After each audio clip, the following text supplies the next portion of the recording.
Today, the 21st of October, is day 294 of the 365 days of the year, in Dr. Leesi Mitee's daily Bible reading plan, which will help you to read the whole Bible, systematically, from Genesis to Revelation, in 1 year, this year, and every year.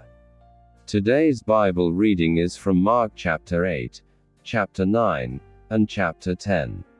Mark chapter 8. In those days, when there was a very great multitude, and they had nothing to eat, Jesus called his disciples to himself and said to them, I have compassion on the multitude, because they have stayed with me now 3 days and have nothing to eat. If I send them away fasting to their home, they will faint on the way, for some of them have come a long way. His disciples answered him, From where could one satisfy these people with bread here in a deserted place? He asked them, How many loaves do you have? They said, 7. He commanded the multitude to sit down on the ground, and he took the 7 loaves. Having given thanks, he broke them and gave them to his disciples to serve, and they served the multitude. They also had a few small fish. Having blessed them, he said to serve these also. They ate and were filled. They took up 7 baskets of broken pieces that were left over.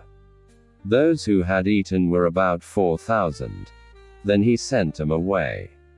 Immediately he entered into the boat with his disciples and came into the region of Dalmanutha. The Pharisees came out and began to question him, seeking from him a sign from heaven and testing him. He sighed deeply in his spirit and said, Why does this generation seek a sign? Most certainly I tell you, no sign will be given to this generation. He left them, and again entering into the boat, departed to the other side. They forgot to take bread, and they didn't have more than 1 loaf in the boat with them. He warned them, saying, Take heed, beware of the yeast of the Pharisees and the yeast of Herod. They reasoned with one another, saying, It's because we have no bread.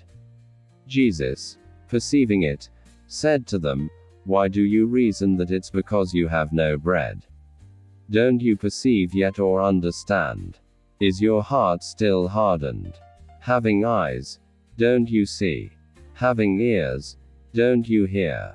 Don't you remember, when I broke the 5 loaves amongst the 5,000, how many baskets full of broken pieces did you take up? They told him, 12. When the 7 loaves fed the 4,000, how many baskets full of broken pieces did you take up? They told him, 7. He asked them, Don't you understand yet? He came to Bethsaida. They brought a blind man to him and begged him to touch him. He took hold of the blind man by the hand, and brought him out of the village. When he had spat on his eyes, and laid his hands on him, he asked him if he saw anything. He looked up, and said, I see men, but I see them like walking trees. Then again he laid his hands on his eyes. He looked intently, and was restored, and saw everyone clearly. He sent him away to his house, saying, Don't enter into the village, nor tell anyone in the village. Jesus went out, with his disciples, into the villages of Caesarea Philippi. On the way he asked his disciples, Who do men say that I am? They told him, John the Baptizer, and others say Elijah, but others, one of the prophets. He said to them, But who do you say that I am? Peter answered, You are the Christ. He commanded them that they should tell no one about him. He began to teach them that the Son of Man must suffer many things, and be rejected by the elders, the chief priests, and the scribes, and be killed, and after 3 days rise again. He spoke to them openly. Peter took him and began to rebuke him. But he, turning around and seeing his disciples, rebuked Peter, and said, "Get behind me, Satan. For you have in mind not the things of God, but the things of men." He called the multitude to himself with his disciples and said to them, "Whoever wants to come after me, let him deny himself, and take up his cross, and follow me. For whoever wants to save his life will lose it.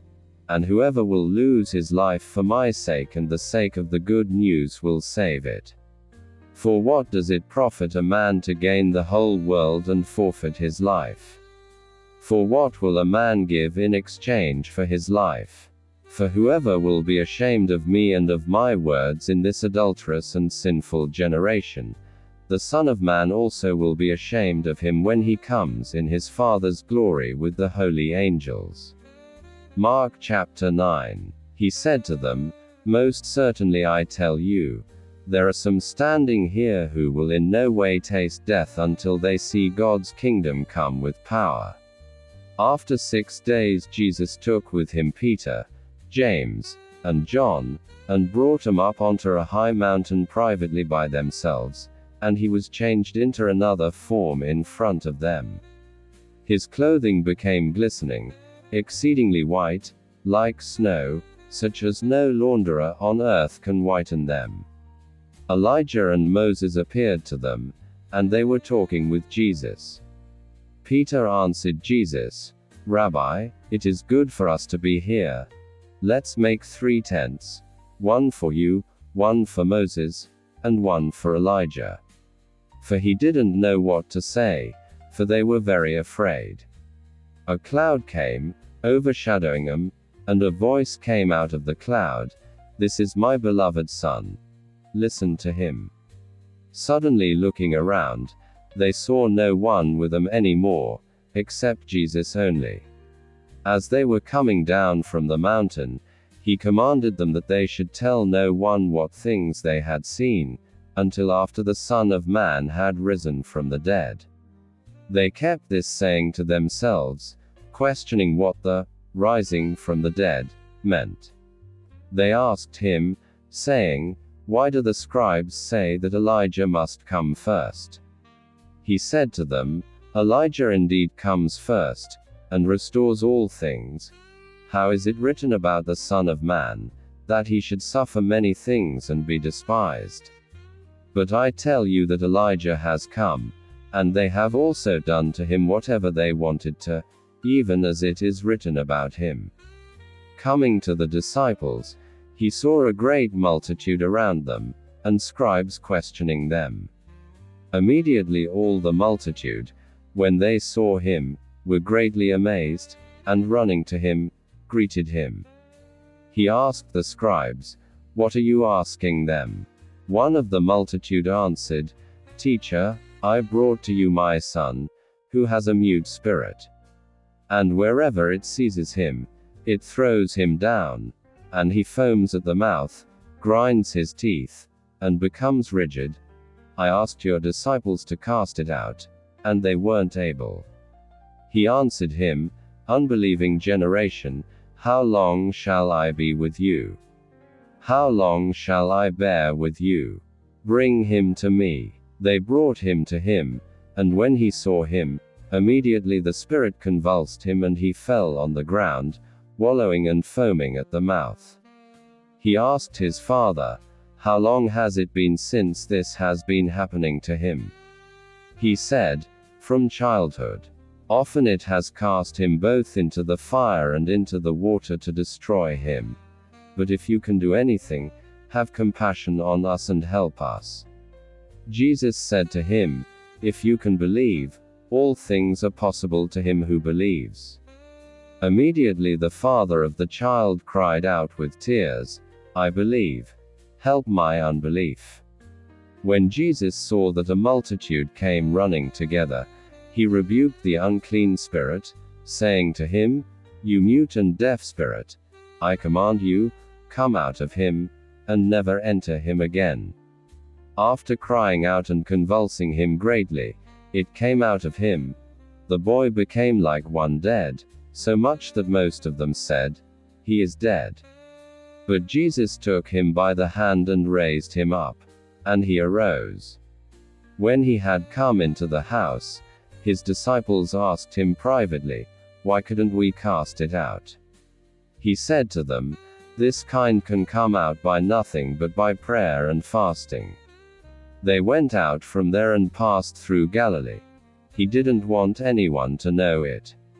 For he was teaching his disciples, and said to them, "The Son of Man is being handed over to the hands of men, and they will kill him, and when he is killed, on the third day he will rise again." But they didn't understand the saying, and were afraid to ask him. He came to Capernaum, and when he was in the house he asked them, "What were you arguing amongst yourselves on the way?" But they were silent, for they had disputed with one another on the way about who was the greatest. He sat down and called the 12. And he said to them, "If any man wants to be first, he shall be last of all, and servant of all."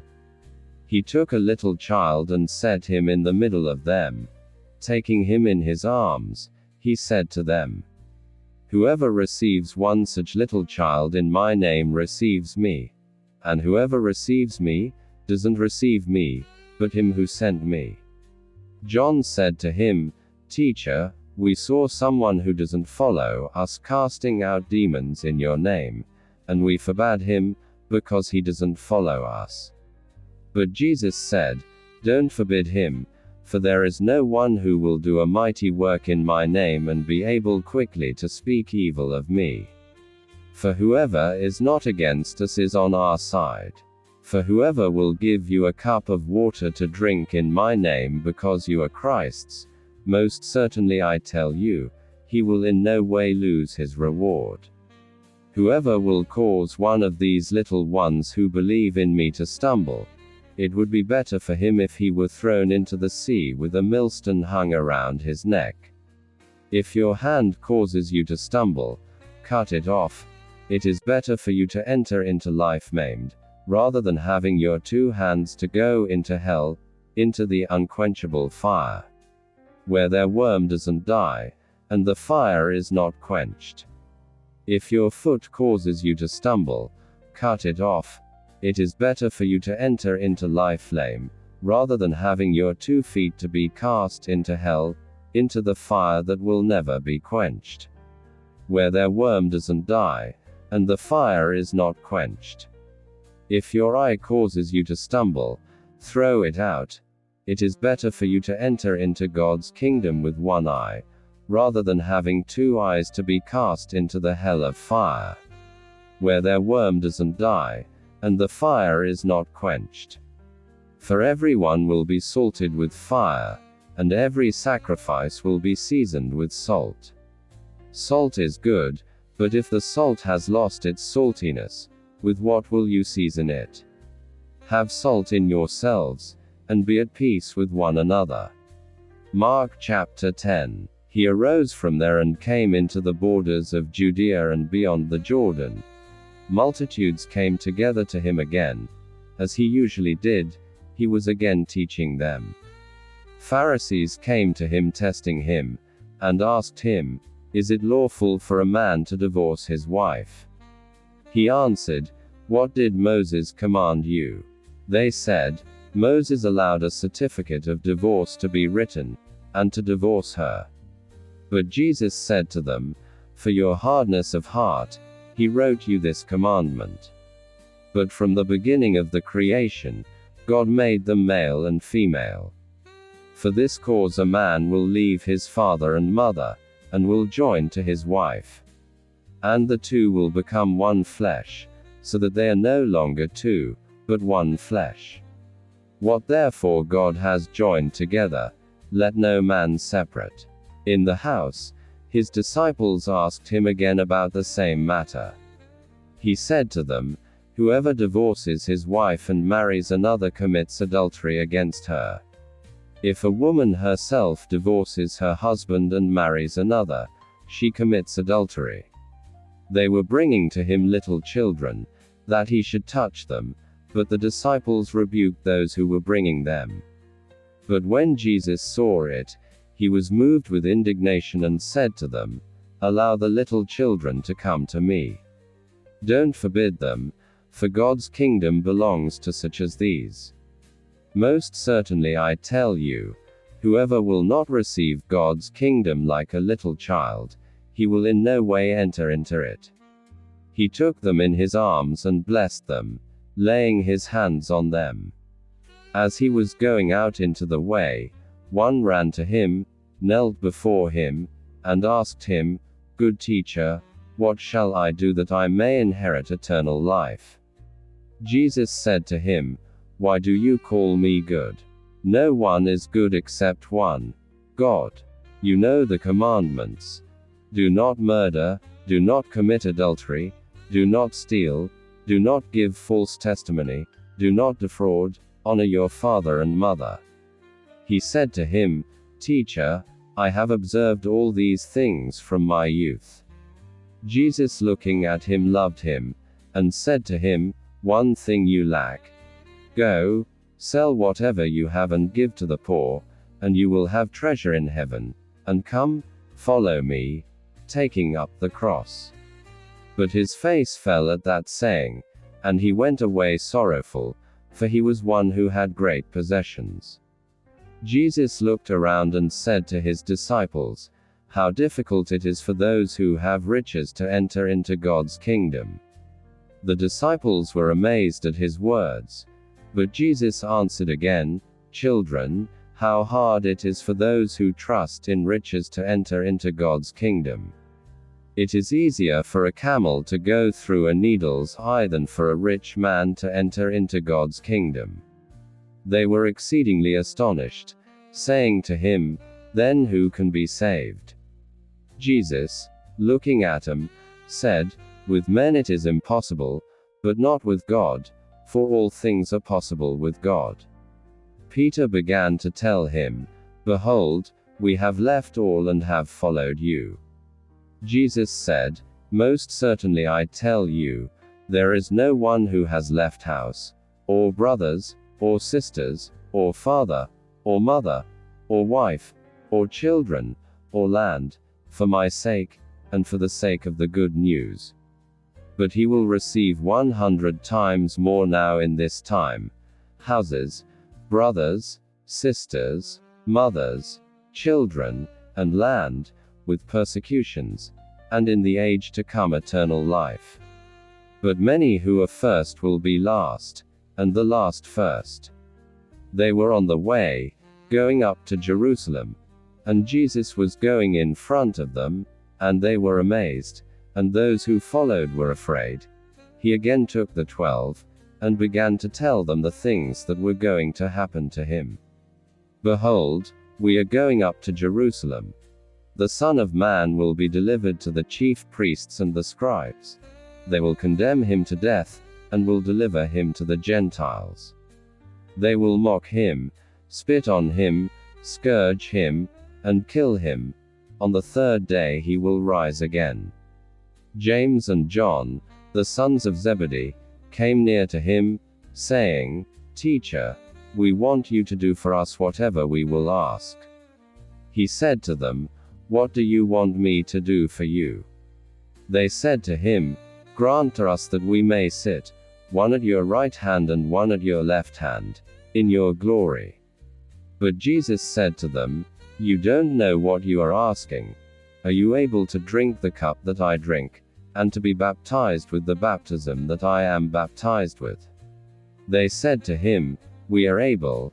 Jesus said to them, "You shall indeed drink the cup that I drink, and you shall be baptized with the baptism that I am baptized with. But to sit at my right hand and at my left hand is not mine to give, but for whom it has been prepared." When the 10 heard it, they began to be indignant towards James and John. Jesus summoned them and said to them, "You know that they who are recognized as rulers over the nations lord it over them, and the great ones exercise authority over them. But it shall not be so amongst you, but whoever wants to become great amongst you shall be your servant. Whoever of you wants to become first amongst you shall be bondservant of all. For the Son of Man also came not to be served but to serve, and to give his life as a ransom for many. They came to Jericho. As he went out from Jericho with his disciples and a great multitude, the son of Timaeus, Bartimaeus, a blind beggar, was sitting by the road. When he heard that it was Jesus the Nazarene, he began to cry out and say, Jesus, you son of David, have mercy on me. Many rebuked him, that he should be quiet, but he cried out much more, You son of David, have mercy on me. Jesus stood still and said, Call him. They called the blind man, saying to him, Cheer up. Get up. He is calling you. He, casting away his cloak, sprang up, and came to Jesus. Jesus asked him, What do you want me to do for you? The blind man said to him, Rabboni, that I may see again. Jesus said to him, Go your way. Your faith has made you well. Immediately he received his sight and followed Jesus on the way.